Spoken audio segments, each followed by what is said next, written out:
안녕하세요 여러분, 빡세진 부동산TV 공인중개사 박세진입니다. 반갑습니다. 부동산 자산관리 전문가 라이언입니다. 지금부터 질문답 형식으로 진행을 해볼 건데요. 저희가 준비한 내용 말고도 궁금하신 점 있으시면 댓글에 남겨주세요. 참고해서 다음 시간에 답변 드릴게요. 뒷담화 지금 시작하겠습니다. 요즘 되는 일이 없다거나 근심 걱정이 있으신 분들은 팟빵 가입, 로그인 후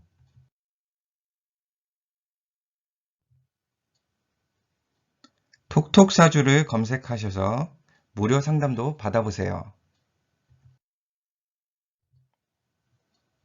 인생은 오르막과 내리막의 반복입니다.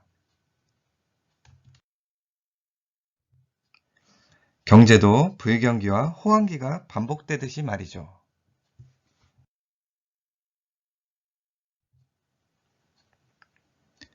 만세력 어플을 다운로드 받으시거나 인터넷 검색창에 세계만세력 검색하셔서 생년월일을 기입 후 검색된 만세력을 캡처 후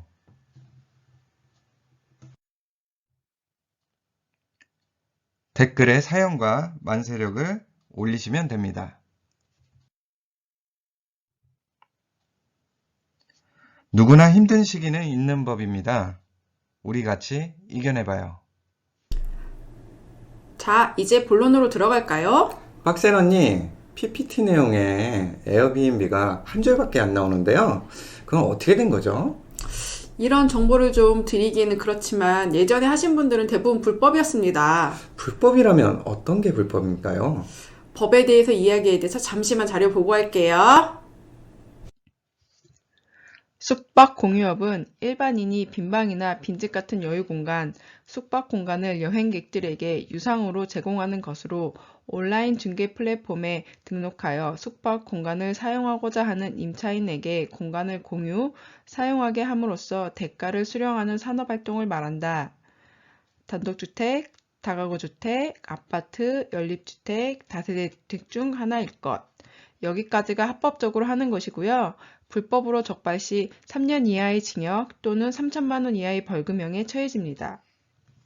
원룸에서 운영하는 방법은 없을까요? 원룸형 오피스텔은 법규상 안 되고 생활용 숙박시설은 가능합니다. 하지만 생숙은 30채 이상 소유하여 숙박업을 등록하거나 3채 이상의 소유주의 동의를 얻어 위탁법인을 만든 후 숙박업을 등록하지 않는 한 개인이 운영할 수 없어요. 현실상 개인이 운영하긴 힘들고 위탁관리 업체가 운영하는 게 맞습니다. 개인은 위탁관리 업체에서 주는 약정 금액을 받는 것이 현실이고요. 그럼 제가 질문 드릴게요. 라이언님. 네. 라이언님이 보는 생숙의 단점은 무엇이 있나요? 운영상 위탁관리가 필요하거든요. 현재 상태에서 위탁관리 업체가 손대지 않는 생숙이 많다는 점과 건설 현장이나 프리랜서, 공항 인력, 전입신고를 하지 않는 소수의 분들이 대부분이어서 현재 단기 숙박이 아닌 중장기 임대가 맞춰져 있습니다. 그럼 수익률은 어떻게 될까요? 표본은 적지만 약 2에서 3% 정도의 수익률이 납니다. 자기 자본으로 투자를 하셨다면 다행이지만 대출 받으신 분들은 현재 시중의 금리를 생각하면 너무 안타깝죠. 위탁관리 업체들이 객실을 소유하고 계신 분들을 모셔갈 때까지는 시간이 조금 더 걸릴 것 같습니다. 현 시점에서는 그리 좋지는 않지만 투자라는 건 미래를 보고 하는 거잖아요. 잘 될 때 뛰어들면 늦은 거죠. 그럼 미래에는 호재가 있을까요? 2024년 4단계 공항 계획이 끝나면 연간 1억 명의 수용 가능한 공항으로 탈바꿈이 됩니다.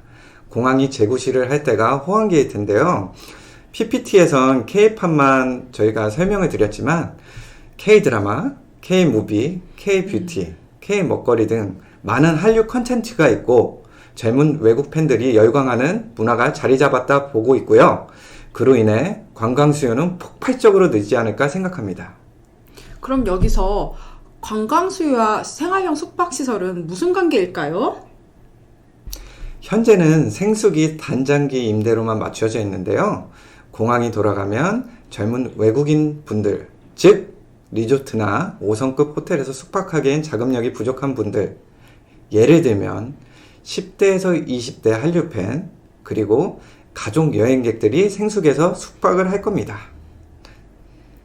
하긴 10대, 20대에 여유 자금이 많기란 힘들고 가족여행도 규모를 생각하면 비용을 줄여야겠네요.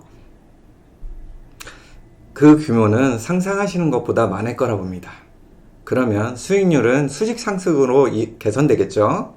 예를 들면 중장기 임대가 월 50만 원의 월세 수익이라면 단기 1박은 최소 5만 원을 하지 않습니까?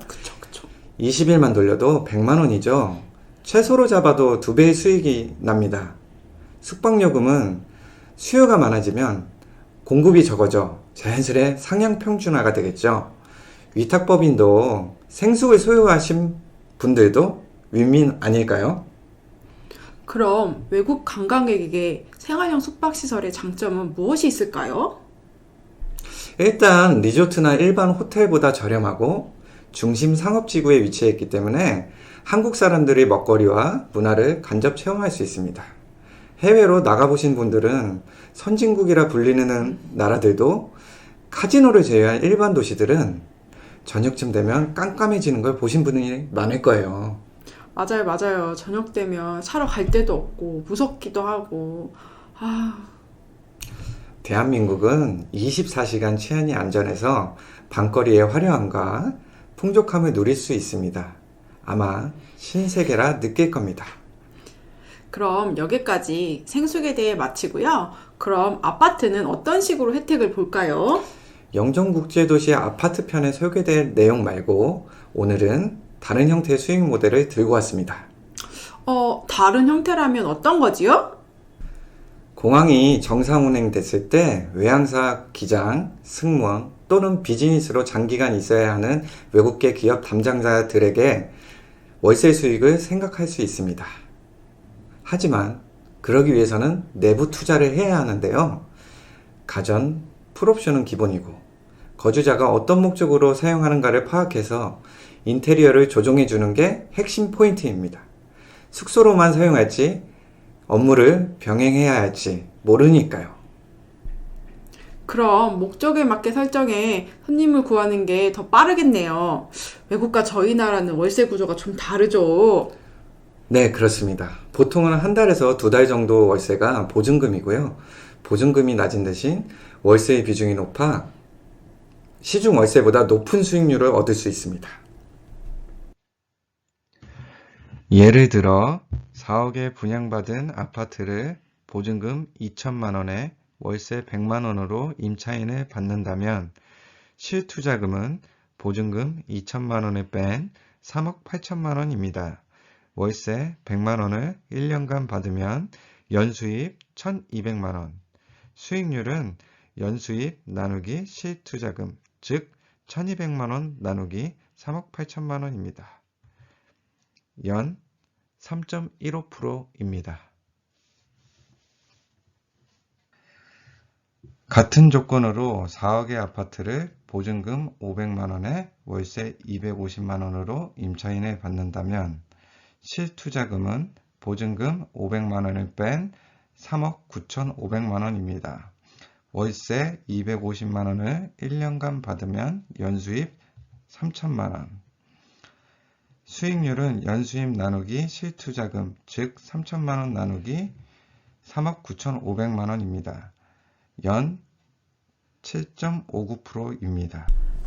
그럼 그 금액에 입주한 사람 있을까요? 제가 목격한 바에 의하면 용산의 미군 기지가 주력이었을 때 부대에서 근무하는 미국 국적의 미군 군무원 및 일반 사원들은 미군 부대 또는 근무하는 회사에서 주택 사용료를 지불해 주는데요.